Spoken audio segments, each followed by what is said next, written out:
Boa tarde. Ça fait du bien de parler un tout petit peu portugais. Bon, bonjour à toutes et à tous. On va commencer cette troisième table ronde. C'est une table sur la francophonie et les coopérations scientifiques franco-brésiliennes. Et c'est une table pluridisciplinaire, puisqu'on va parler bien évidemment avec des chercheurs, historiens et aussi des chercheurs en droit. Et bien évidemment avec une responsable aussi des collections de langue et littérature d'expression portugaise, donc sur le patrimoine partagé de la BNF. Donc c'était l'idée de présenter essayer de vous proposer plusieurs disciplines pour continuer dans cette lancée sur la francophonie et la lusophonie. Donc, alors, moi, je vais couper qu'est-ce que j'avais préparé moi, parce qu'on est un petit peu en retard.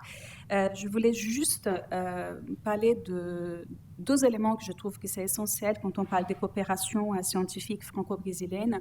Ce qu'on parle souvent, c'est souvent associé à une sorte de diplomatie. C'est aussi la grande question des étudiants en master en relations internationales et de la francophonie qui sont là également. Et en fait, la diplomatie culturelle, d'une certaine façon, moi, je la partage dans mes recherches en deux, on va dire, en deux bras. Il y a bien évidemment celle qui est menée par l'État dans une diplomatie culturelle officielle.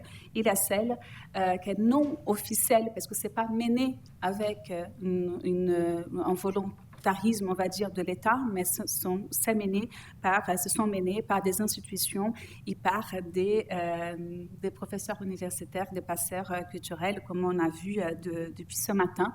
Et donc, c'est cette coopération entre États aussi, parce qu'on parle ici de l'Université de São Paulo. Il faut savoir qu'au Brésil, on a des institutions fédérales et d'État. Et donc, c'est une autre sorte de volontarisme aussi du gouvernement d'État et pas forcément une directrice de la Union, comme on appelle au Brésil. Et donc, cette coopération, ce genre de coopération scientifique franco-brésilienne, on peut historiser ça. Donc, il y a une date pour la diplomatie officielle qui date des années 30. Donc, pendant le gouvernement Getúlio Vargas, et on a une grande évolution dans les années 60-70 avec un gouvernement soucieux de faire du Brésil, de faire usage en fait d'un soft power brésilien et d'utiliser la culture à travers les plusieurs aires géographiques du monde. Donc, on a parlé également de l'influence que la France a au Brésil et du Brésil aussi. On peut parler de cet autre côté du Brésil en France. Et donc, c'est une table qu'on essaye de penser, de proposer cette réflexion dans d'autres domaines, dans d'autres matières, dans d'autres disciplines.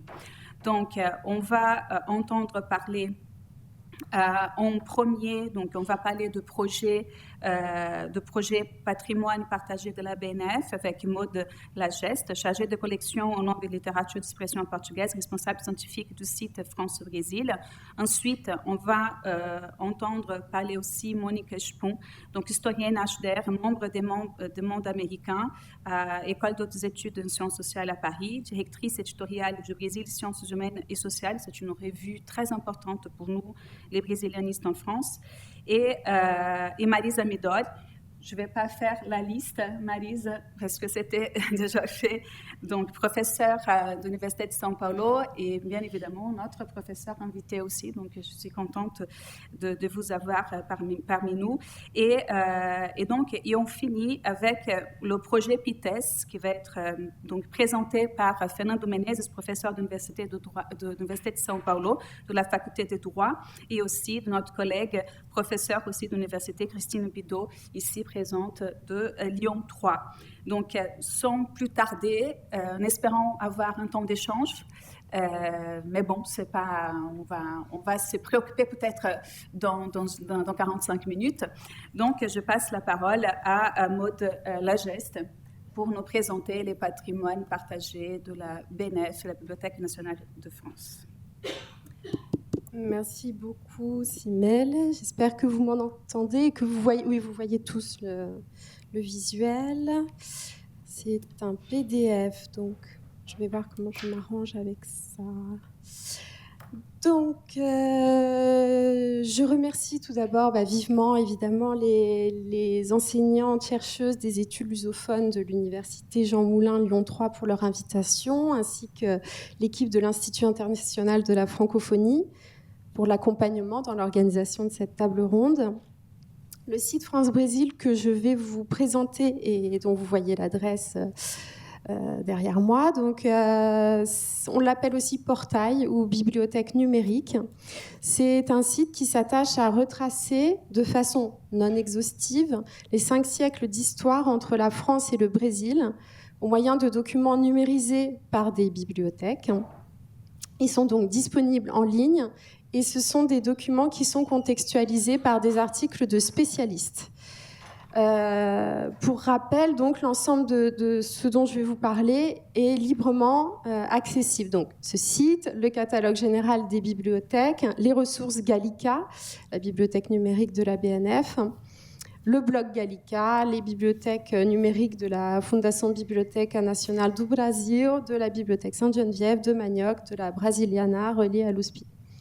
Je vous parlerai de la constitution des collections BNF sur le Brésil, bon, de façon très succincte, et après, si vous avez des questions, on pourra en parler plus longuement, de l'historique et de la nature du projet France-Brésil, qui est intégré dans une collection qu'on appelle Patrimoine partagé, et on va faire une visite générale du site. Mais comme j'ai prévu quelque chose d'un peu plus long que ce qu'il faut, je pense que je vais accélérer vers la fin, je vais essayer de ne pas parler trop vite. Donc, par rapport à la constitution des collections de la BNF qui concerne le Brésil. À l'origine de la bibliothèque actuelle, il y a la bibliothèque royale, depuis le Moyen-Âge. Et les documents qui concernent le Portugal et le Brésil, qu'ils soient en langue portugaise ou en langue française ou espagnole, ils sont inclus dans des collections plus vastes.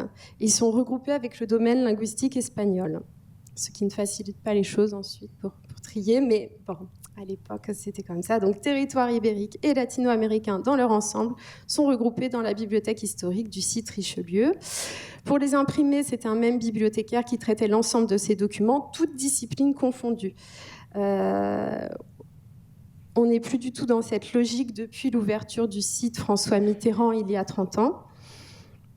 La collection a été constituée par achat et dans une moindre mesure par des dons et des échanges internationaux avec d'autres institutions. Il faut souligner que la BNF possède la plus grande collection publique de photographie contemporaine hors Brésil, avec une 50aine d'artistes et un millier de tirages, grâce à des dons et à un mécénat très fructueux. Elle possède aussi, donc, dans un autre domaine, vous voyez ici l'Atlas Miller, elle possède la plus grande collection de portulans au monde, hein, donc ces cartes marines. Elle est aussi détentrice des archives de Claude Lévi-Strauss, parmi lesquelles figurent les carnets de sa seconde expédition chez les Nambiquara en 1938, et dont l'édition critique a fait l'objet d'un important travail de recherche il y a peu de temps, avec une ANR. Donc, dans les années 90, la création du site François Mitterrand fait la part belle aux langues étrangères et à l'encyclopédisme dans l'établissement. Il faut rappeler que l'exposition inaugurale de ce site s'intitulait « Tous les savoirs du monde », fin 96, début 97.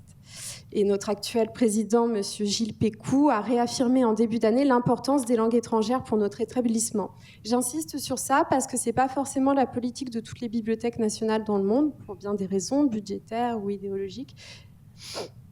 La création du site François Mitterrand s'accompagne aussi d'un important travail de numérisation avec l'inauguration de la bibliothèque numérique Gallica en 1998, où l'on trouve des ouvrages en français, mais donc aussi dans d'autres langues, parmi lesquelles le portugais, et avec actuellement 10 millions de documents en ligne. C'est donc une des plus grandes bibliothèques numériques au monde. Et il y a une grande variété de supports, hein. Il y a des imprimés, il y a des documents iconographiques, sonores, des cartes, des plans, des vidéos. Tout cela, évidemment, dans le cadre du respect du droit d'auteur. Donc, ce sont des documents. Voilà, il faut attendre 70 ans après la mort de l'auteur. À propos de la langue portugaise à la BNF, donc c'est la 5e langue parlée dans le monde, comme on l'a rappelé ce matin, mais c'est la 10e la plus présente à notre catalogue, avec environ 86 000 documents. D'un point de vue pratique, donc, si jamais vous souhaitez visiter un jour les différents sites, notamment parisiens, les documents du domaine brésilien sont dispersés dans tous les sites de la BNF et divers départements. La collection est en accroissement permanent, hein. On a du budget pour acheter en littérature, en histoire, en sociologie. On passe maintenant au site proprement dit qui nous intéresse, mais c'était important, je trouve, de vous expliquer dans quel contexte ça s'inscrit. Donc la bibliothèque numérique France-Brésil, elle a été inaugurée le 13 novembre 2009 comme événement de clôture de l'année de la France au Brésil. Elle est issue d'un programme de numérisation mis en œuvre par les deux institutions sœurs, on va dire, la Bibliothèque nationale de France et la Bibliothèque nationale du Brasil. Un temps hébergée au Brésil, elle est maintenant hébergée en France. Voilà, il y a 2 collègues qui ont été fondatrices pour ce site. Angela Monteiro Betancourt, qui nous a quittés en 2021, qui travaillait à la Bibliothèque nationale du Brasil, et ma prédécesseuse, Régine Piersanti, qui est retraitée depuis 2021. On accueille régulièrement des professionnels à la BNF dans le cadre de partenariats culturels, et ces accueils de professionnels étrangers nous ont permis aussi d'accroître les partenariats. Vous voyez à l'écran donc nos bibliothèques partenaires. Au partenariat institutionnel, il y a aussi toute une équipe de contributeurs, de traducteurs, des conseillers scientifiques. Depuis les débuts du site, il y a Hilda Mendes dos Santos de Sorbonne Nouvelle et Michel Riodel de Sorbonne Université. Et puis côté BNF, on a aussi la délégation aux relations internationales qui joue un rôle très important, notamment pour la communication, pour tout ce qui est mis en ligne avec les webmestres. Et nous avons aussi une collègue chargée de mission pour l'Amérique latine.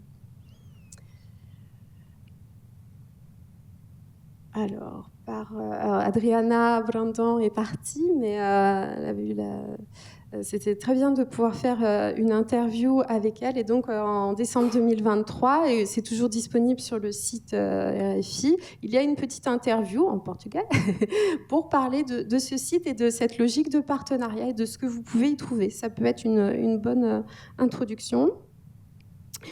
Comme dit précédemment, donc c'est une bibliothèque numérique collaborative dont le contenu est contextualisé par des articles de spécialistes. Elle est sélective, il n'y a pas d'ambition d'exhaustivité. Elle se construit en fonction des sources numérisées et identifiées dans les différentes institutions. Et c'est donc une démarche bilingue, puisque tout est traduit. Et ce qui est intéressant dans notre monde où l'anglais est extrêmement dominant, c'est que c'est pas le traditionnel français-anglais, c'est français-portugais. Et ça, c'est assez rare aussi au niveau mondial, en tant que bibliothèque numérique. Voilà. Pour moi, elle témoigne d'échanges mondialisés de la connaissance hors contexte anglophone. Et c'est toujours important d'insister là-dessus. En quelques chiffres, il y a plus de 60 articles, avec environ 2000 documents en ligne disponibles, et la moyenne de publication, c'est 5 articles par an. La fréquentation s'est répartie équitablement entre la France et le Brésil. Il y a environ 14 000 visites par an pour 12 000 visiteurs et 28 000 pages vues. Le site a rejoint en 2019 la collection Patrimoine partagé, qui a pour objet de témoigner des relations entretenues entre la France et le monde au fil des siècles. Donc vous voyez qu'on s'inscrit dans un cadre plus large. Vous avez aussi Bibliothèque d'Orient qui a les trilingues français, anglais, arabe. Il y a France-Asie du Sud, France-Chine, France-Pologne, France-Vietnam et la France aux Amériques. Il y a aussi une exposition virtuelle France-Japon. Alors, pour vous faire une très rapide visite générale du site, vous tombez sur la page d'accueil et vous voyez les 4 rubriques. que sont donc les moments clés, les courants transatlantiques, art, sciences et techniques, littérature et circulation des idées. Vous voyez aussi qu'on choisit des focus où là, on essaie d'être dans l'actualité plus immédiate, en fait, de tout ce qui est franco-brésilien. Moi, j'aime beaucoup ce portail Histoire bilingue de la dictature militaire brésilienne, que donc je laisse depuis longtemps, parce qu'il est très, très riche et très intéressant. Mais on a aussi très récemment un retour avec des podcasts sur l'exposition Tarsila do Amaral, et puis une interview de notre artiste brésilienne en résidence numérique, Bianca da Costa. Très rapidement, donc la rubrique temps fort traite de la présence territoriale française au Brésil et retrace les échanges intellectuels en termes de révolution, de lutte contre l'esclavagisme et de coopération universitaire. On trouve par exemple un article de Ligia Fonseca Ferreira, qu'on vient d'entendre, sur les lettres de Roger Bastide à Mario de Andrade. On trouve aussi des documents sur la Guyane, puisqu'on a rappelé ce matin qu'elle constituait que la frontière franco-brésilienne la plus longue, c'était entre Guyane et Brésil. Dans la rubrique courant transatlantique, on traite du rôle des intermédiaires que sont les religieux, les marins, les savants, les créateurs de livres.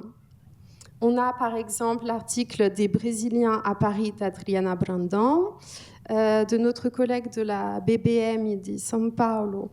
On a aussi un article sur le Brésil pittoresque.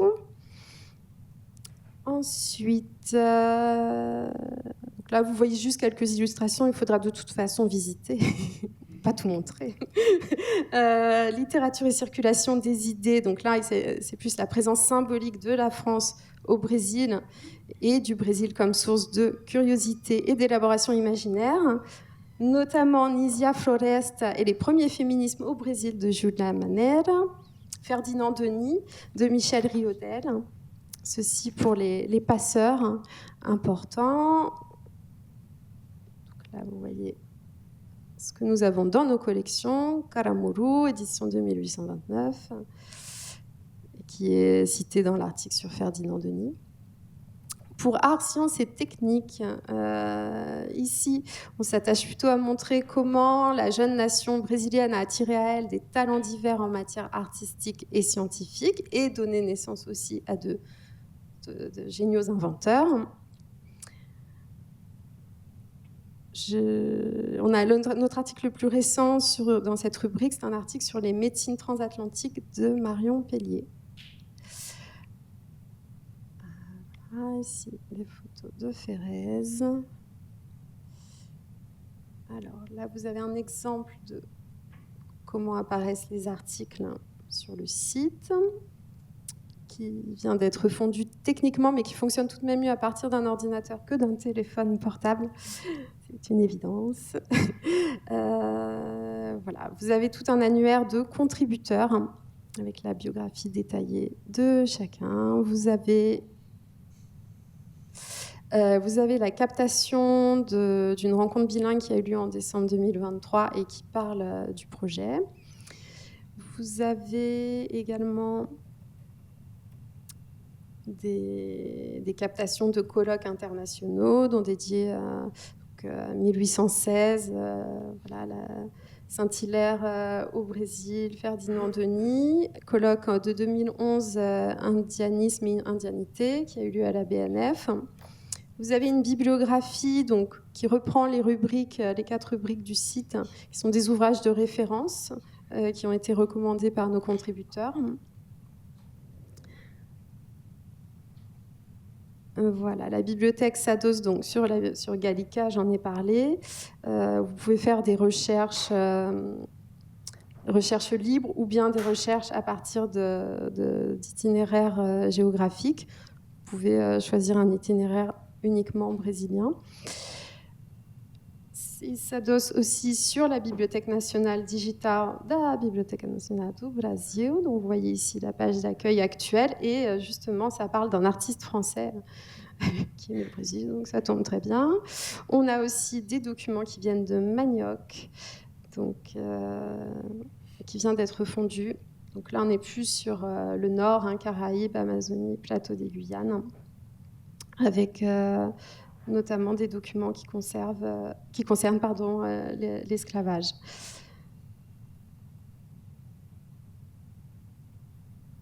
Vous avez aussi des articles de blog reliés à Gallica, donc, qui sont uniquement en français, qui ne sont pas traduits en portugais. Vous allez avoir des articles qui parlent d'Oscar Niemeyer, des premiers modernistes et de la France. Ici, vous voyez la naissance de la littérature brésilienne. On parle aussi de l'Atlas Miller, de la cartographie du fleuve Amazone, etc. Et puisque nous sommes cette année dans la saison croisée France-Brésil, eh bien, il y a un webinaire qui aura lieu à partir du mois prochain, tous les premiers vendredis, de 14 à 15 heures, et qui se veut comme des capsules de la recherche franco-brésilienne à la BNF, puisque nous avons des chercheurs, des artistes qui sont avec nous. Et donc, on leur donne la parole et on présente leurs travaux. Et donc, le 4 avril, nous aurons comme une restitution de résidence de Bianca da Costa, qui est une jeune artiste de Niterói, qui a fouillé dans nos archives pour confronter les récits de voyage européens avec les mémoires orales des peuples autochtones du Brésil, dans une perspective écologiste et décoloniale.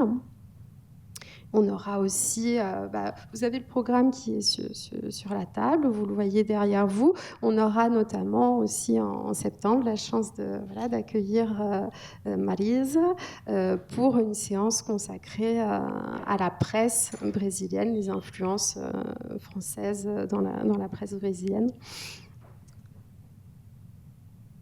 Voilà, et vous avez mon contact si vous souhaitez être inscrit sur la mailing list de toutes ces informations franco-brésiliennes à la BNF pour toute autre chose.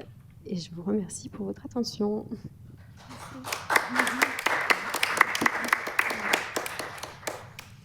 Merci beaucoup. Donc, sans plus tarder, je passe la parole à Monique Spon. Oui?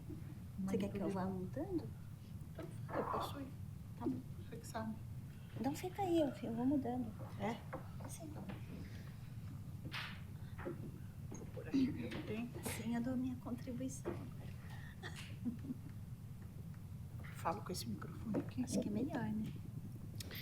Eh bien, bonjour à tous, à toutes et à tous, et merci à Simile. Attends, parce que je ne sais pas. Qual que é o dossiê, Natália? Desculpa. Mônica. Pois meu nome. Desculpa, a secretária aqui, ela se desesperou. Não, fica tranquila. Merci. Voilà. Bonjour à toutes et à tous. Merci à Simile, à Nathalie et à l'Institut de la francophonie pour cette invitation. Je suis très contente d'être là. Ça me donne aussi l'occasion d'être à côté de ma partenaire et amie Maryse. Alors, on a décidé de ne pas faire 10 minutes chacune, comme on nous avait dit. Donc, moi, je vais vous présenter rapidement notre projet et Maryse, ensuite, va s'occuper éventuellement des questions et de compléter comme elle voudra. Alors, donc, l'encyclopédie Transit ou Circulation, c'est un projet d'encyclopédie, une encyclopédie électronique sur les relations entre la France et le Brésil. Pour cette première étape, parce qu'on a préféré quand même établir des limites temporelles pour commencer, on va s'occuper d'un long XXe siècle, comme vous voyez là, qui prend quand même le tournant du 19e vers le XXe siècle, puisque c'est une période où il y a eu beaucoup d'immigration, et qui termine à la fin des années 80, plutôt vers le moment de la nouvelle constitution brésilienne. Et dans une seconde étape, on va élargir pour la période d'avant, le 19e notamment, et puis pour la période très récente. Mais pour l'instant, c'est cette période-là qu'on choisit. On on est 3 coordinateurs de ce projet, Maryse à côté de moi, notre collègue Olivao Freire Jr., qui est professeur à l'Institut de physique de l'Université fédérale de Bahia, c'est un historien des sciences, et actuellement directeur scientifique du CNPq, et puis moi-même, Monica Isachpoun. Alors, le projet existe depuis 2022. Il a d'abord été présenté pendant la semaine française de l'Université de São Paulo, l'USP, en 2022. À l'époque, nous avons invité des collègues travaillant dans ces registres des circulations entre la France et le Brésil en histoire des sciences, en histoire des arts, pour un début de réflexion. À l'époque, il y avait Marisa et moi. Olivao nous a rejoints un peu plus tard. Nous avons aussi pris part à une équipe pilote qui était en train de réfléchir au projet de création de l'International Research Laboratory, l'IRL du CNRS à l'USP, qui existe maintenant, mais qui à l'époque était sous la forme d'un projet. Il est désormais créé, où nous avons aussi présenté le projet dans une version très initiale. À partir de ces premières discussions et des premiers échos, nous nous sommes rendus compte de 2 choses principalement. En premier, le projet serait de très long terme parce que les circulations sont infinies, ces circulations-là, et qu'elles se déploient sans arrêt. Plus on les identifie, le personnage, les événements, plus elles sont nombreuses et l'horizon s'éloigne. Aussi bien les Brésiliens en France, ça c'est la deuxième remarque importante dont on s'est rendu compte à cette époque-là, aussi bien les Brésiliens en France que les Français au Brésil ont une présence historiquement modeste par rapport aux grands groupes ethniques dans les 2 pays. Ceci a longtemps été un frein aux études migratoires dans les 2 pays toujours. Il s'agit d'un problème qui est historique, mais aussi historiographique. L'histoire des migrations, toujours dans les 2 pays, a toujours été liée à l'histoire du travail, et cette présence modeste des Brésiliens en France et des Français au Brésil faisait que les 2 groupes échappaient au radar. Ainsi, la présence modeste a généré une production, elle aussi, peu nombreuse et surtout dispersée et fragmentaire. Nous devons donc affronter 2 problèmes principaux. Cette présence migratoire peu nombreuse dans 2 pays, avec des études elles aussi peu nombreuses, dispersées et fragmentaires, et du côté brésilien, deuxième problème, le poids très important de l'influence française ou des élites brésiliennes historiquement très francophiles, ce qui finit par faire de l'ombre aux circulations. Mais ces constats sont dans le même temps ceux de la justesse de notre projet d'encyclopédie, parce qu'on considère que le format choisi permet justement de peindre un tableau, sinon exhaustif, du moins très vaste, à partir d'une réalité qui est justement fragmentée, dispersée et très hétérogène. Donc le format encyclopédie s'adapte très bien à cette réalité très particulière des circulations entre la France et le Brésil, entre le Brésil et la France. Nous pensons en effet que dans notre cas, la forme et le fond s'appellent l'un l'autre dans ce projet et lui donnent toute sa cohérence. Et la forme n'est pas seulement celle d'une encyclopédie, mais aussi celle d'une encyclopédie électronique et donc évolutive, vu que nous avons aussi constaté, et continuons à le faire à présent, que chaque entrée qu'on enregistre, qu'on reçoit, se déploie et en appelle d'autres. Nous avons fait une recherche d'encyclopédie, ça c'était les pas d'après 2022. Maryse et moi avons fait une recherche d'encyclopédie électronique existant pour choisir un format et une présentation pour construire les formats qui prendraient la nôtre. Nous avons élu l'encyclopédie de l'Institut culturel Itaú au Brésil, une encyclopédie sur les arts.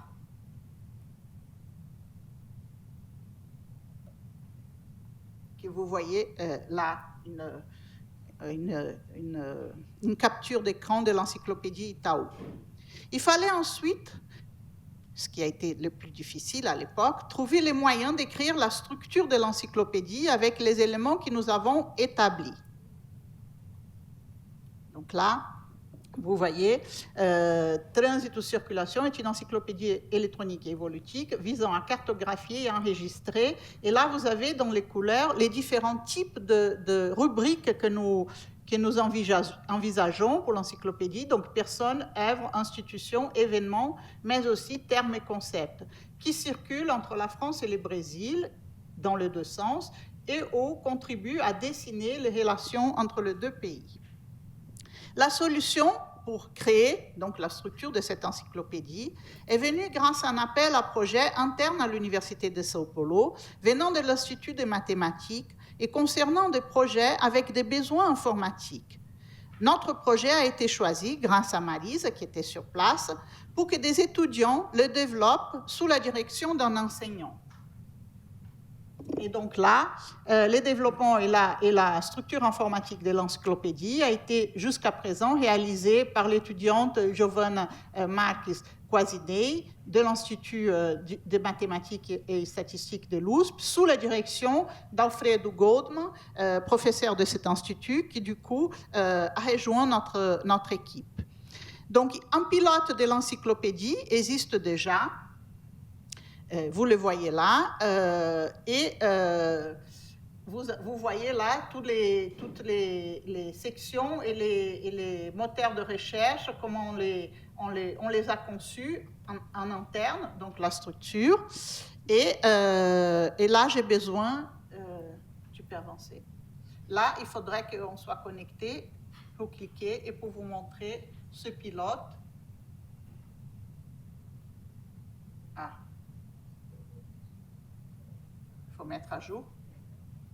Voilà. Donc là, vous voyez, c'est un pilote avec très peu de rubriques pour le moment, mais l'encyclopédie a cette tête, elle a déjà son identité visuelle. Donc là, chaque rubrique a un résumé, a des images, jusqu'à 3 images, photos ou vidéos pour les illustrer, et un texte qui suit un format qu'on a établi. On a des normes pour que nos auteurs écrivent de façon homogène. Toutes les entrées se ressemblent dans le format. Donc chaque entrée peut comporter 3 images pour les illustrer. Là en bas, vous voyez les types d'entrées, comme j'avais dit, personnes, œuvres, nanana, et celles qui existent déjà, qui sont dans ces petits pilotes. Il y en a 9 ou 10, je crois, d'entrées, parce qu'avec ça, on a pu travailler et répondre à tous les besoins qu'on a manifesté pour les 2 personnes qui ont construit cette structure. Alors, l'année dernière, le projet avait beaucoup avancé. Nous avons commencé à solliciter des auteurs pour écrire les entrées, après avoir configuré ce à quoi ressemble notre encyclopédie. Et pendant la semaine française de l'USP, puis toujours l'année dernière, en 2024, nous avons à nouveau organisé une table ronde, cette fois-ci dans le cadre du lancement de l'IRL CNRS USP, auquel nous participons avec ce projet.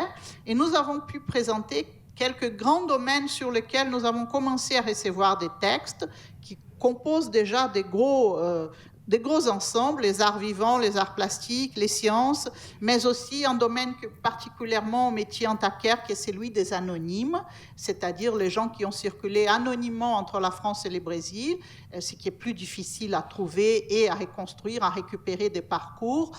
Certains sont écrits avec de pseudonymes, puisque ce sont des gens qui ont circulé dans un cas sensible, dans un cas parfois de fuite.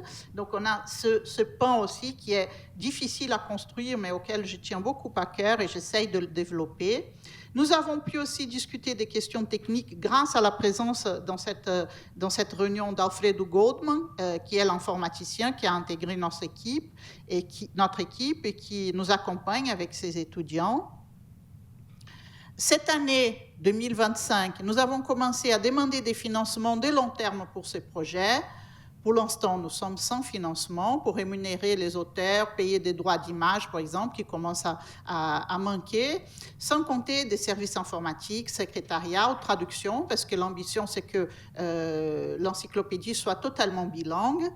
Nous venons donc, ça c'est très récent, de créer une équipe plus importante, parce qu'on ne pouvait pas continuer uniquement à 3. L'équipe est organisée autour de quelques grandes thématiques, puisqu'on ne voulait pas qu'on soit organisé par discipline, on voulait que ça soit transversal.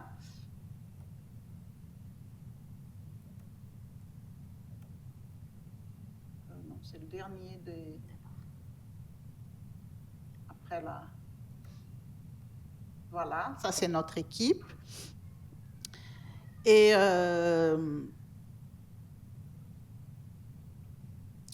donc nous organisons l'encyclopédie. L'encyclopédie deviendra publique en septembre de cette année, de nouveau lors de la Semaine française de l'USP, cette fois-ci dans le cadre de la saison croisée France-Brésil. Et nous organisons un colloque assez important avec tous les membres de notre équipe, ceux que vous voyez dans le tableau, une équipe fraîchement réunie qui pourra alors à Sao Paulo se rencontrer physiquement. Dans le long terme, donc, il s'agit d'un grand parapluie, ces projets, parce qu'on a demandé à chacun des membres de cette équipe de proposer aussi, en plus d'alimenter l'encyclopédie avec des entrées et de faire venir d'autres auteurs, chacun en mobilisant ses réseaux personnels, on a demandé à chacun d'avoir un projet personnel de recherche dans cette clé de circulation entre les deux pays, dans un sens très large, parce qu'on a des membres qui sont dans des disciplines très variées, et ce sera l'objet du colloque de septembre. Voilà. Merci beaucoup. Je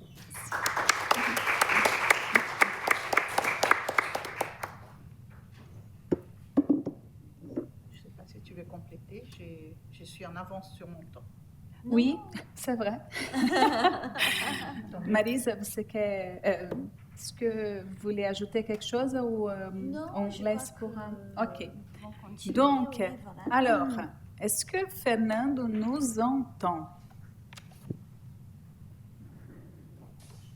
Parfaitement. Parfait. Et vous m'entendez? Oui, très bien. Peut-être je vais allumer ici.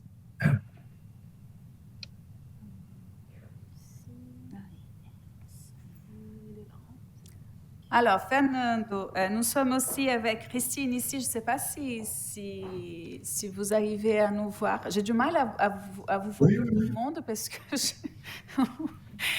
Mais bon, OK, très bien. Donc, pareil, on a à peu près 10 minutes, un quart d'heure, on va dire. Je vais dire 10 minutes pour un...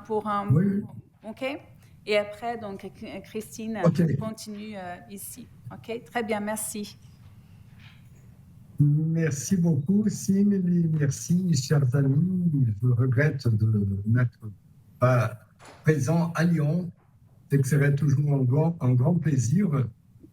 Mais quand même, je fais cette intervention par vidéo. Et Christine, s'il te plaît,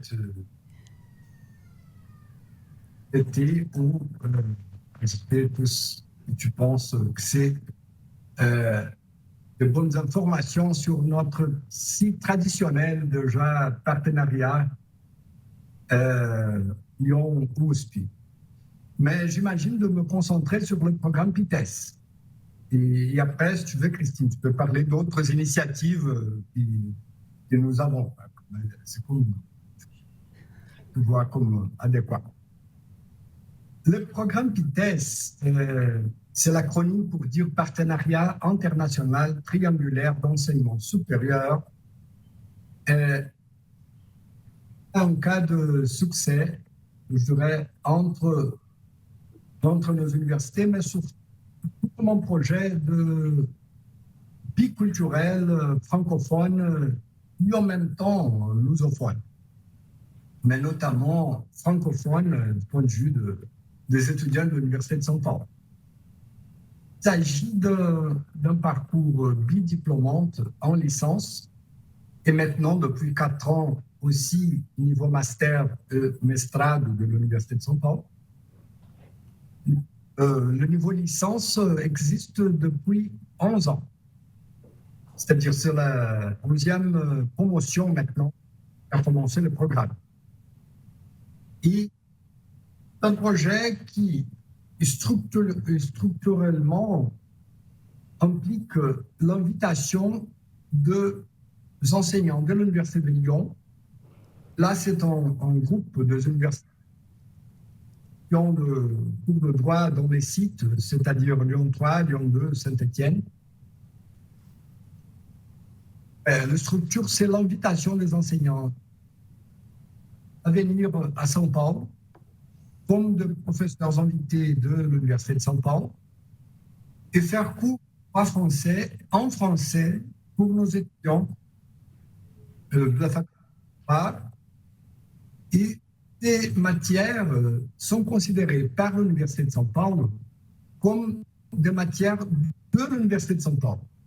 Alors, on va au-delà de ce qui normalement... Bon, ce n'est pas la reconnaissance des activités qui sont développées à l'étranger. C'est vraiment l'intégration des activités de nos universités dans une seule maquette. Et dans le cas des étudiants de l'Université de São Paulo, comme je viens de le dire, c'est de faire des enseignements en français, mais à São Paulo. Il y a aussi l'option, la possibilité de faire les étudiants aller à Lyon.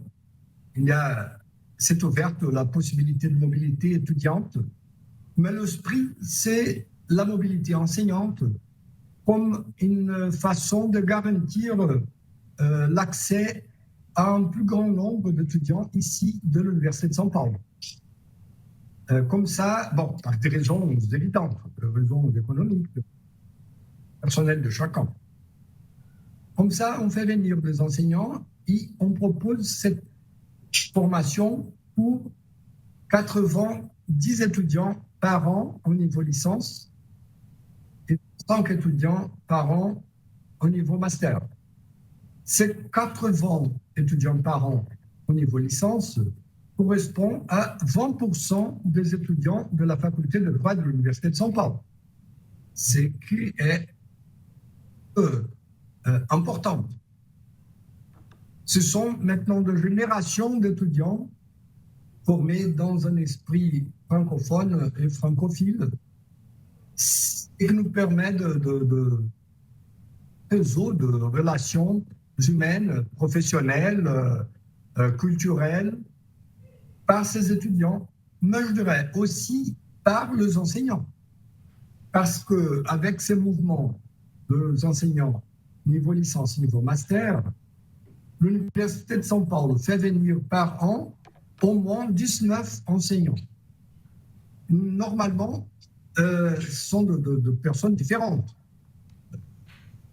Ça peut avoir des situations où un enseignant répète le programme, mais normalement, il y a un changement parce qu'il y a même un grand nombre d'intéressés à venir. Et ça nous permet de créer, depuis plein d'années, un grand réseau de relations, activités académiques, pour la recherche, pour d'autres activités au-delà de la formation. Je considère ces programmes comme une très importante initiative dans le domaine même de la diplomatie scientifique académique. Cela nous a permis de plein d'autres opportunités au niveau de partenariat institutionnel entre plein d'autres établissements français au-delà des universités du site lyonnais. Et l'Université de São Paulo, comme vous le savez, a une forte relation académique avec la France. Alors, cette expérience PITES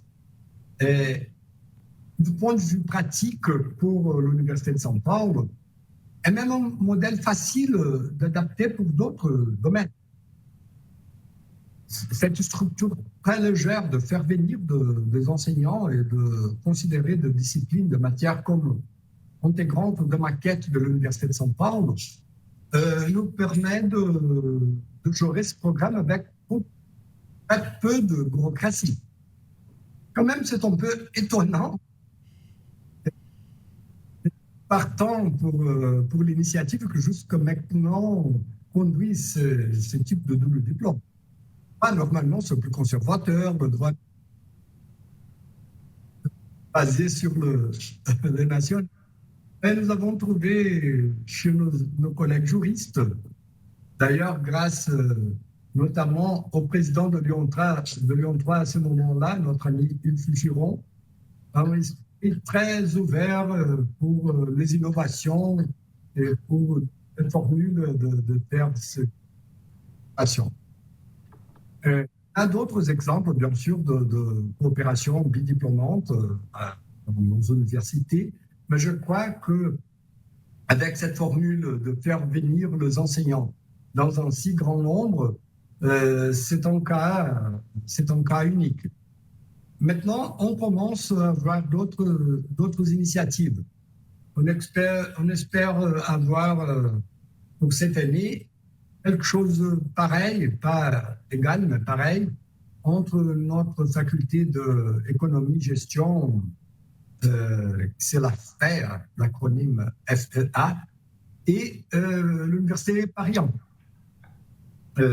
Alors, c'est pas une exclusivité de Lyon, ni une exclusivité de droite, mais on aimerait, c'est vrai, élargir avec les collègues lyonnais ces modèles. Je sais que le président a approuvé cette idée et on travaille souvent dans ce type d'événement pour faire la diffusion d'elles. Bon, je sais que c'est pas rapide de faire. On a pris du temps avant le commencement du programme pour discuter des aspects académiques, des aspects d'organisation du parcours. Et après, ça marche de façon très fluide.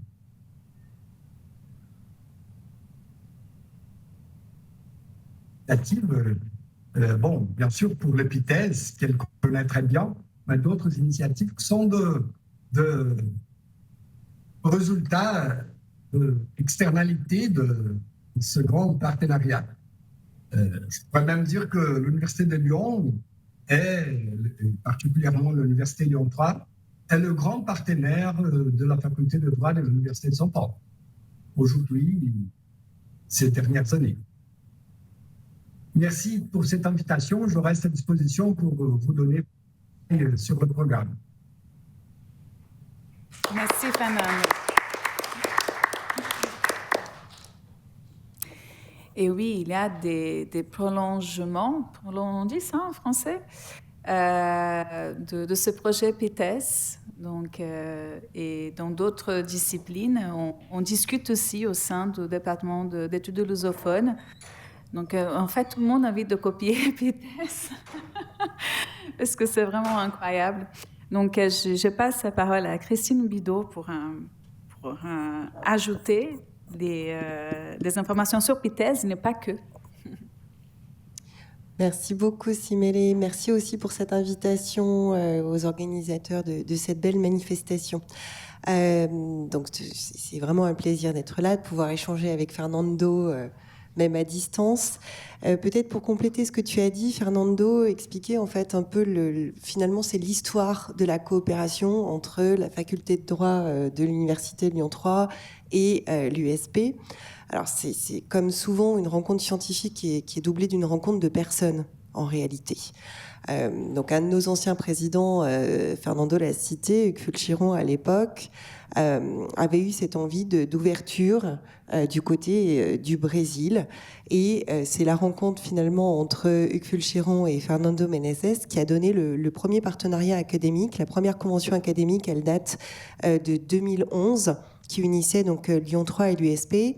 Et cette première convention académique avait permis de faire naître les premiers projets de recherche qui à l'époque étaient sur la globalisation du droit, ce qui favorisait également les échanges avec le Brésil. Et puis ensuite est arrivée cette volonté de créer un diplôme ensemble, ce fameux diplôme PITES, donc qui est une licence, ce qui a donné lieu forcément à des réflexions un petit peu complexes, puisque la licence au Brésil, c'est en 4 ans, alors qu'en France, elle est en 3 ans, donc il a fallu adapter, trouver un système pour que ça fonctionne. Mais aujourd'hui, ça fonctionne très très bien, puisqu'on vient de fêter les 10 ans de la licence PITES. Un diplôme qui ne fonctionne pas, il ne dure pas 10 ans avec 90 étudiants, voilà.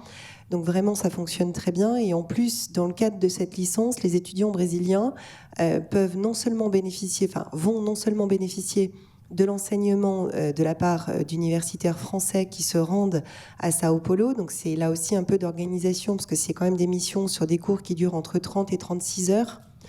Donc ça veut dire que c'est souvent 2 semaines de mission. Il faut combiner ça avec les emplois du temps qu'on a ici. Mais bon, on y arrive depuis 10 ans, donc il n'y a pas de raison que ça ne continue pas. Alors évidemment, on a connu la période Covid, on a dû faire ça à distance, ce qui était quand même moins agréable. Et puis forcément, on crée moins de liens à distance, on dira ce qu'on voudra. C'est quand même pas la même chose. Et en plus de ces enseignements donc, qui sont à la fois en droit privé et à la fois en droit public français, ce qui font que les étudiants brésiliens qui les suivent ont quand même un très bon niveau de droit français. Ils ont en plus la possibilité de faire une mobilité internationale dans le cadre de PITES et de venir passer 1 ou 2 semestres à Lyon 3. Pour les avoir eus en cours, vraiment, les étudiants sont d'un niveau remarquable. C'est un niveau de français et un niveau de droit. Je crois que c'est parmi les meilleurs étudiants étrangers que j'ai eus, et pourtant on a quand même la chance d'avoir beaucoup de partenariats et beaucoup d'étudiants d'origine très variée. Alors c'est quand même aussi un diplôme qui nécessite beaucoup d'organisation, et là je tiens à rendre hommage à celle qui dirige le diplôme, c'est la professeure Caroline Chamarheim qui n'a pas pu être là aujourd'hui. Elle le dirige côté français depuis pratiquement le début. Et vraiment, c'est grâce à son investissement côté français, et évidemment côté brésilien, l'investissement de Fernando, mais aussi d'autres collègues, parce qu'il faut des gens pour être là au départ, mais il faut aussi des gens pour faire vivre le diplôme ensuite. Donc c'est vrai qu'on a cette chance d'avoir une collaboration qui fonctionne bien des 2 côtés. Et comme ça fonctionnait très très bien au niveau de PITES, on a décidé d'ouvrir en plus le master, donc qui est un master en droit économique, franco-brésilien, où là aussi on a des étudiants. Alors cette fois, c'est pas les étudiants uniquement brésiliens avec des enseignants français qui vont là-bas. On a aussi des étudiants français qui suivent ce Master 2 en droit économique. Donc c'est des promotions qui sont composées à la fois d'étudiants brésiliens et d'étudiants français. Et là aussi, alors le diplôme est plus récent puisqu'il aurait dû ouvrir en 2020, mais évidemment il n'a ouvert qu'en 2021. Mais on a à peu près 25-30 étudiants tous les ans, et là aussi ça fonctionne très très bien. Au-delà de ce partenariat qu'on a au niveau académique et au niveau des diplômes, on a aussi quand même beaucoup de partenariats en termes de recherche, et là aussi ça a permis en fait des rencontres de collègues avec, comme vous l'expliquiez très bien, des accointances scientifiques qui se sont mises en place. On a aujourd'hui des coopérations en matière de droit du sport. Alors on est très loin de la coopération de départ. Beaucoup de coopération aussi dans tout ce qui est droit international privé des personnes et de la famille. La question de la circulation internationale, on rejoint la circulation là aussi, mais nous, ça sera des personnes et de leur famille avec leur statut. Est-ce que quand on est divorcé au Brésil et qu'on revient en France, on est effectivement divorcé en France, ou est-ce qu'on est toujours marié? Qu'est-ce qu'on fait aussi avec des filiations qu'on connaît sur un territoire et pas sur l'autre? Par exemple, au Brésil, il existe ce qu'on appelle la filiation socio-affective, qui est un modèle de filiation qu'on ne connaît pas en France. Donc, quand cette filiation socio-affective a été établie au Brésil, est-ce qu'elle est reconnue en France? Voilà, on travaille aussi sur ce type de coopération. Et on a encore beaucoup de projets là, à mener ensemble. Moi, j'ai eu la chance d'obtenir un projet bourgeon cette année avec le Brésil sur la question de la fiabilité des systèmes d'état civil qui sera fait. Donc, là, nous partons au Brésil dans 1 mois, tout pile. Puisque nous allons mener ce projet à la fois à Sao Paulo et à la fois à Rio. Là aussi, nous faisons quelques infidélités à l'USP, mais en même temps, nous sommes dans le même partenariat avec l'Université fédérale de Rio, où on essaye, là aussi, ça a développé d'autres liens, d'autres coopérations, d'autres rencontres. Et c'est vraiment une richesse très importante. Je crois qu'on a beaucoup à apprendre. En tout cas, au niveau juridique, on le voit. Je ne vois pas pourquoi ça ne serait pas pareil dans les autres systèmes. D'un système à l'autre, Parce que même si on se rend compte qu'on a certaines traditions communes au niveau juridique, on voit aussi que culturellement, socialement, les choses évoluent et on peut vraiment interagir et apprendre d'un système par rapport à l'autre. Donc voilà, c'est le vœu que je formule. Moi, j'ai la chance d'être dans cette coopération depuis presque le début. J'étais pratiquement un bébé maître de conférence quand j'ai été emmenée dans cette coopération. Et j'espère que quand je serai une très très vieille professeure, j'y serai encore. Voilà.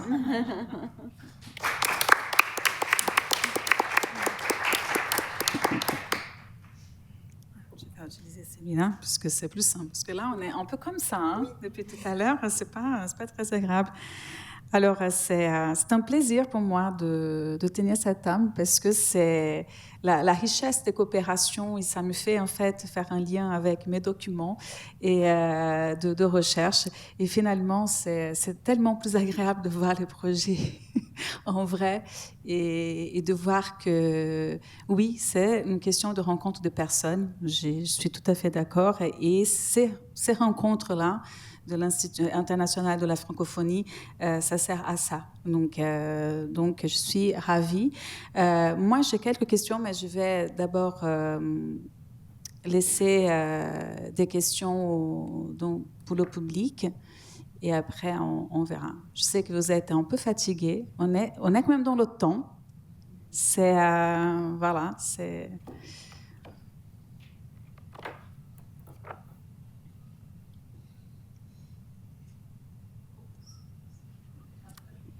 Commence. Pour la Bibliothèque nationale, je voudrais savoir quels sont les critères pour acheter de nouveaux documents, ce qu'on peut faire.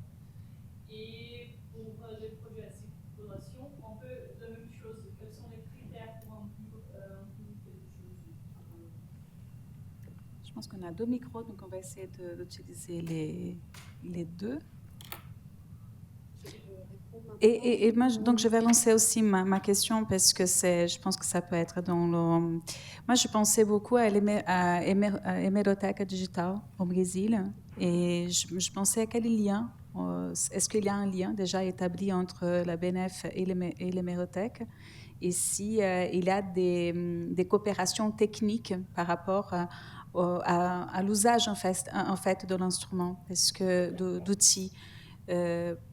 Parce que je suis habituée avec les mélothèques, donc c'est quelque chose que j'utilise facilement. Et j'ai un petit peu plus de mal avec la BNF. Donc, je voulais savoir un peu sur l'utilisation vraiment et s'il y a des outils techniques de... Non? Oui? Ah oui? Ah, c'est drôle. Ouais. Donc, voilà. Moi, j'ai... Donc, voilà. Donc, on a... Peut-être.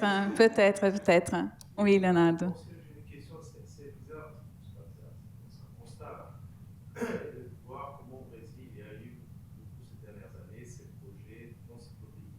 Moi-même, je fais partie des deux déjà, et je vois en fait, une augmentation très importante.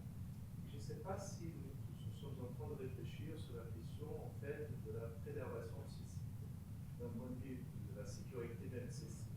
Et qu'est-ce qu'on fait de ce site dans l'avenir, dans une dimension en fait d'archives, parce que est-ce qu'on se perd simplement sur ce monde virtuel? C'est une question, je pense que c'est une question qu'on est en train de réfléchir à l'université. Est-ce que vous avez déjà une réflexion là-dessus à la Rousse? Il y a aussi une question.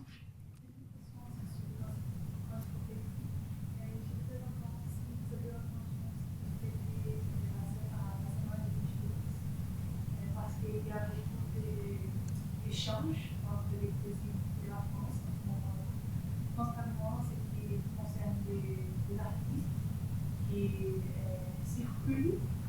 Donc, je veux savoir si c'est dans votre... Alors, juste pour cette question, parce qu'il y a un projet de la MSH, donc pour les projets qui sont tenus et financés par la MSH, il y a un souhait, un projet de pérennisation des plateformes et de ce genre de recherche en fait en ligne pendant 20 ans tenues par le CNRS. Je ne sais pas, c'est une réflexion que ça se fait ici à la MSH de Lyon-Saint-Étienne. Après, je ne sais pas qu'est-ce qui se passe dans les autres MSH, mais en tout cas, il y a quand même, une réflexion avec le CNRS pour essayer de pérenniser, de faire des mises à jour, etc., sur 20 ans. Après 20 ans, mais en tout cas, la discussion, elle existe au sein de la pérennisation, la MSH. Donc, je commence par ici. Bien, merci pour les questions. Je parle d'abord de la question encyclopédie, puis je crois qu'il est possible de répondre aux les autres questions à partir de ça. Oui, ça c'était au début une préoccupation, une inquiétation, parce que comme historienne du livre, des médias et des technologies, l'encyclopédie n'était pas tout simplement un moyen d'information, mais elle était aussi un objet de réflexion. Voilà, c'est ça le départ. Bon, et c'est pour cela que j'ai cherché l'équipe de l'Instituto Cultural Itaú, parce que l'encyclopédie d'art cette encyclopédie, elle existe depuis 20 ans. Et elle marche toujours. Et cela, c'était pour moi un mystère, parce que quand on fait une encyclopédie ou une page, n'importe quoi, à l'université, au bout de 3 ans, ça tombe. Oui, il n'y a plus de la même technologie et on ne se repère pas. Et je voudrais savoir pourquoi cela marchait comme ça. Bon, et c'était ça.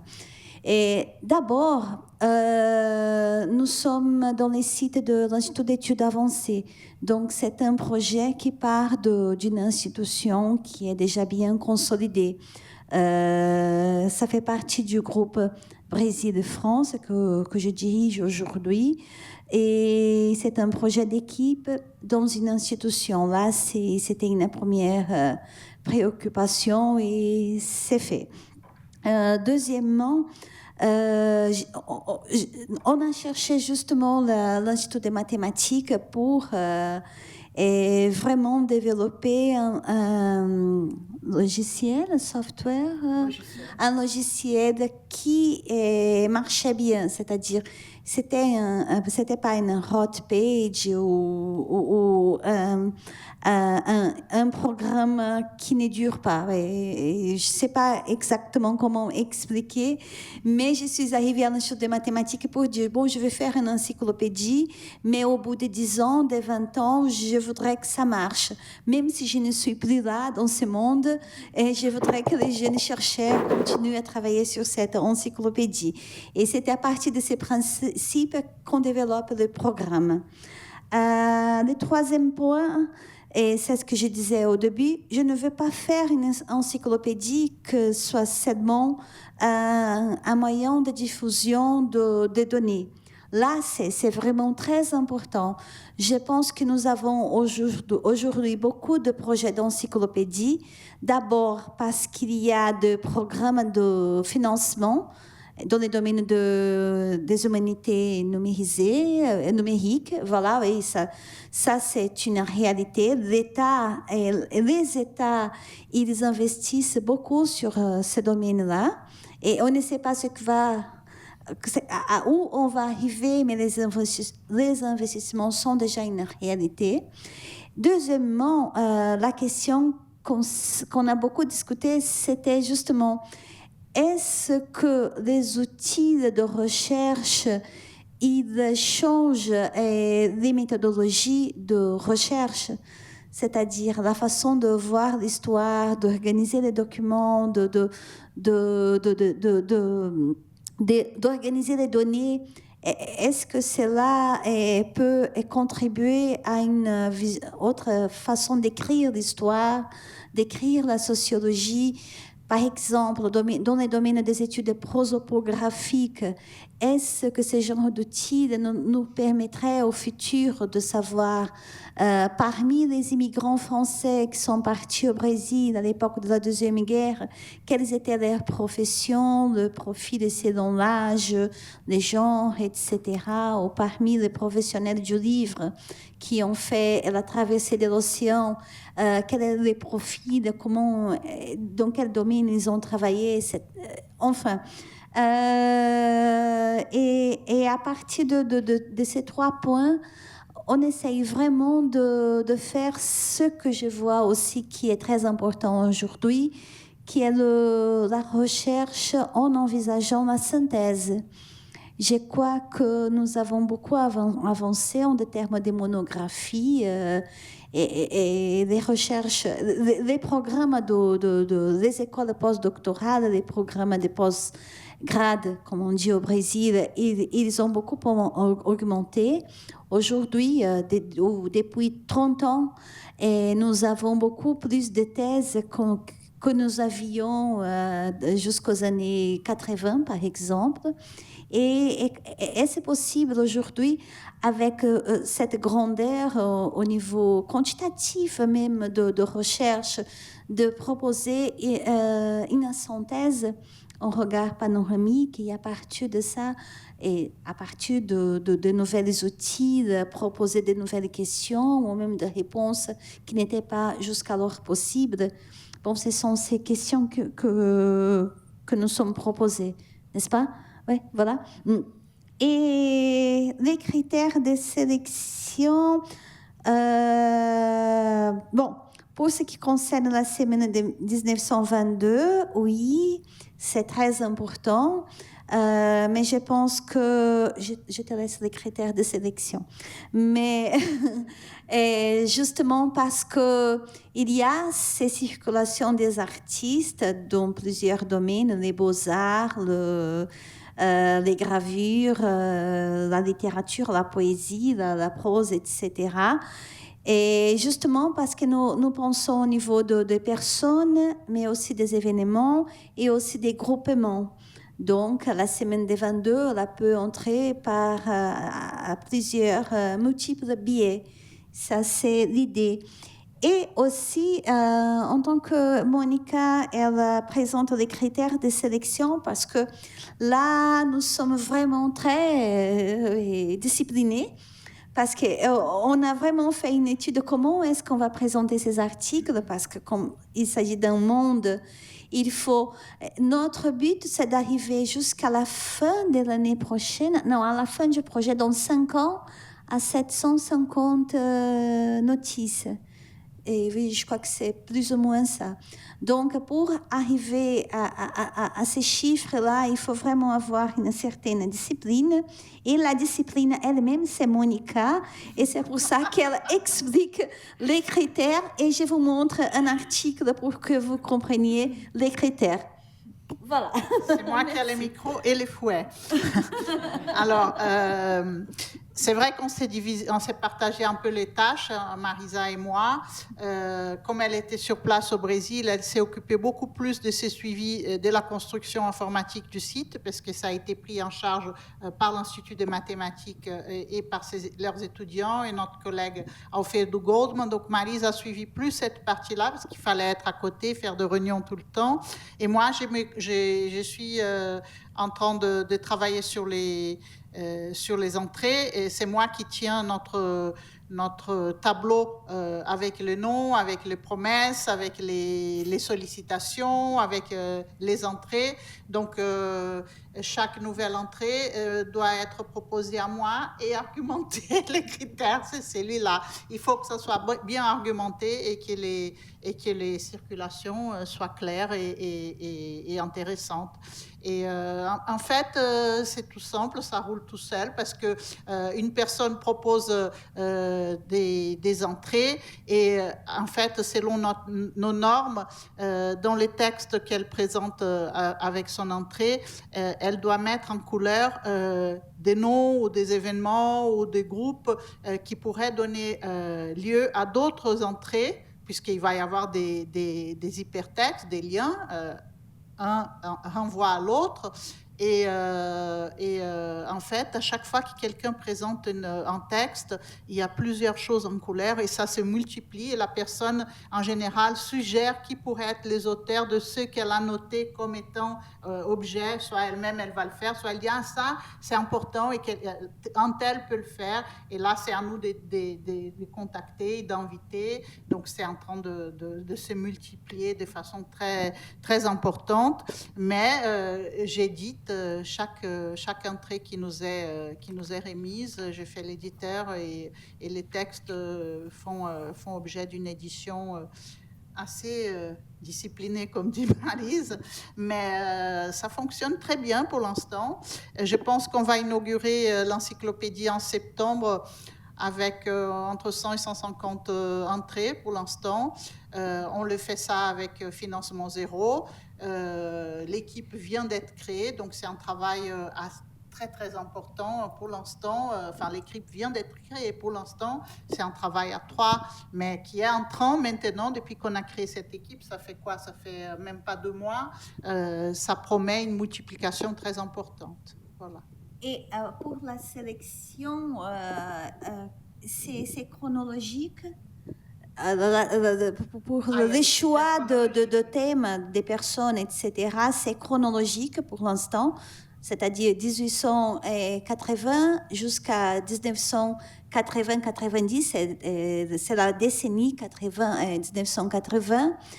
Et vous êtes tous invités à nous envoyer des idées, des suggestions, parce que nous sommes tous ouverts. Nous avons un Excel, une planille, un tableau Excel qui est déjà presque infini. Et c'est sur ça que nous travaillons aujourd'hui, parce que, comme a dit Monica là-bas, au début, et nous voulons aussi travailler avec les anonymes, c'est-à-dire on peut travailler avec Mário de Andrade, Roger Bastide, et Lévi-Strauss, Ignacy Sachs, mais aussi avec des gens qui sont très peu connus, mais qui ont eu un rôle dans ces circulations. C'est ça l'idée. Et bon, j'attends vos suggestions. Voilà. Je voulais juste dire pour ce que Maryse avait dit tout à l'heure sur les synthèses, c'est vrai que l'encyclopédie nous surprend parce qu'on découvre des déploiements qui étaient totalement inattendus et qu'on a l'objectif d'avoir des découpages par des thématiques, par des groupements, par des secteurs, disons, avec des résultats provisoires, temporaires, d'étapes qui pourront être regroupés, éventuellement publiés en séparé, parce que comme c'est très fragmenté, comme j'ai dit au départ, ça donne lieu à des sortes d'archipels, donc il y a des nuages, et peut-être qu'on va pouvoir les redécouper et faire des publications et dessiner un tableau inattendu. Voilà. Et finalement, parce que j'avais pris note aussi, les droits, il n'est pas encore représenté, et sachant qu'il est très important, donc nous sommes preneurs des collègues des droits pour enrichir notre encyclopédie. Voilà. Merci. Oui, donc, ce micro semble fonctionner. Donc sur la BNF, pour répondre dans l'ordre, par rapport à la politique documentaire, la politique d'acquisition. Donc, comme vous devez tous le savoir, à la BNF, on reçoit par le dépôt légal tous les ouvrages qui sont publiés en France, pas en français, en France. C'est une nuance importante puisque tout ce qui peut être publié en Belgique, en Suisse et dans tous les pays francophones du monde, on ne les reçoit pas. Donc il faut faire ce qu'on appelle une veille documentaire dessus. Par rapport au domaine lusophone, c'est considéré comme un domaine de petite volumétrie en bibliométrie, c'est-à-dire que ce n'est pas le domaine le plus important. Hein. J'ai un budget qui est à peu près équivalent à mes collègues en polonais, en vietnamien ou en grec, pour vous donner une idée. Ça veut dire concrètement que j'achète 600 documents par an du domaine lusophone. Donc, pas que Brésil, hein. Il y a aussi tous les autres pays que je ne redis pas, vous les connaissez. Voilà, je pense que pour le Brésil, c'est à peu près 300 documents par an que j'achète. J'achète en priorité. Donc je fais un travail de bibliothécaire, c'est-à-dire que je fais une veille documentaire à partir des outils critiques, donc de la presse spécialisée, par exemple Quatro Cinco pour la littérature brésilienne. Bien sûr, il y a des éditeurs de référence que je suis, dont je reçois les newsletters et que je privilégie. Et il y a aussi cette spécificité BNF qui fait que tout ce qui est en lien avec la France, soit dans le texte, dans ce qui est raconté, soit dans le parcours de l'auteur, de l'autrice, je vais le privilégier parce qu'on va être attendu sur ça. Hein, voilà. Donc ça, c'est les spécificités. Ensuite, donc, je parle de mon domaine qui est uniquement la littérature. J'insiste que pour l'histoire, les sciences sociales, tout ça, il y a d'autres collègues, bien sûr on se parle, surtout que eux, ils achètent essentiellement dans une langue autre que le portugais. Donc quand je vois quelque chose passer, je leur envoie, puisque eux ne peuvent pas faire une veille aussi fouillée que moi sur tout ce qui est lusophone. Mais voilà, donc pour la littérature, en fonction de où va être placé l'ouvrage, s'il est en Haut-de-Jardin, Rez-de-Jardin ou magasin à la bibliothèque François Mitterrand, les critères vont être différents. On achète pour le Haut-de-Jardin en priorité ce qui est traduit en français pour que les ouvrages soient côte à côte. Voilà, le même ouvrage en portugais et en français. Ceci dans l'optique que la bibliothèque Haut-de-Jardin, elle est ouverte à toutes et à tous, et il y a des personnes qui peuvent s'intéresser au Brésil sans parler la langue. Et donc c'est bien qu'ils aient ça. Il y a aussi des personnes qui apprennent le brésilien et le portugais et qui veulent avoir les deux textes en regard, faire des allers-retours, tout ça. Ensuite, il y a la bibliothèque de recherche qui est accessible de droit à partir du niveau L3 à présent. Hein, le niveau a été abaissé par rapport à il y a quelques années, donc c'est bien parce que ça permet à plus d'étudiants de bénéficier de ces rayons. Donc là, on va avoir des ouvrages plus pointus, plus de recherche, et puis tout ce qui est en magasin aussi, puisque l'essentiel de nos collections est en magasin. Et ce sont des ouvrages que vous ne pouvez réserver que quand vous avez un accès au rez-de-jardin. Donc ça, je sais, est-ce que ça a répondu à votre question, Carole? C'est bon. Par rapport à l'hémérothèque, la coopération technique avec la Bibliothèque nationale du Brésil. Il y a eu beaucoup de coopération technique, je pense, avant que j'arrive quand il y a eu une signature de convention, de partenariat, etc. Actuellement, on se parle un petit peu, mais on ne peut pas dire qu'on coopère techniquement. On mentirait si on disait ça. Voilà. Il faudrait relancer le partenariat parce que depuis le Covid, et le fait que les interlocuteurs ont changé, c'est un peu compliqué pour vraiment faire un travail de longue haleine ensemble. Après, l'hémérothèque Digita, effectivement, elle fonctionne très bien. Il y a des liens depuis le site France-Brésil vers des documents de l'hémérothèque, bien sûr. Moi, je ne fais pas de distinction en fait entre les monographies qui peuvent se trouver sur la Bibliothèque nationale digitale et sur l'hémérothèque. Pour moi, c'est pareil. Parce que la convention englobe, c'est la Bibliothèque nationale à chaque fois. Donc, voilà. Mais techniquement, bien sûr qu'il y aurait certainement des choses à faire, mais là, c'est pas de mon ressort.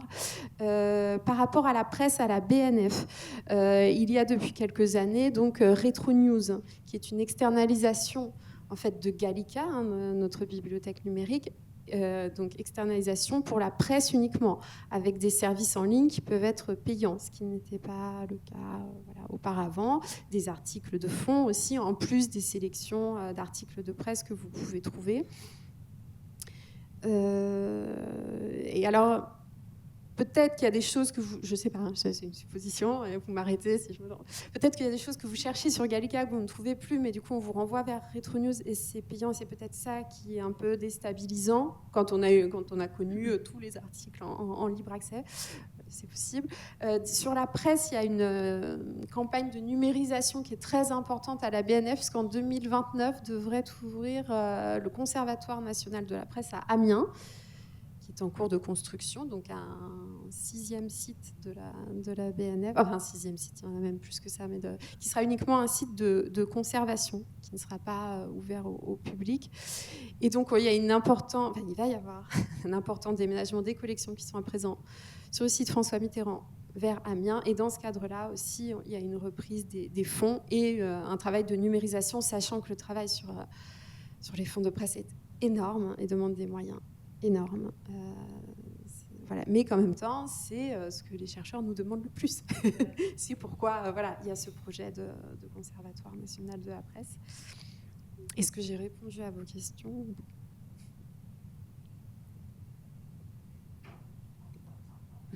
Il y a Natalia qui me fait comme ça.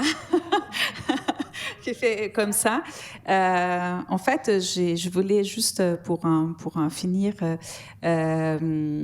parce que revenir en fait à cette question de PITES, parce que c'est avec nos discussions à São Paulo l'année dernière, en septembre, dans les semaines aussi franco-ouspiennes qui sont organisées par Maryse, ici, qui Maintenant, c'est Marion Magnon.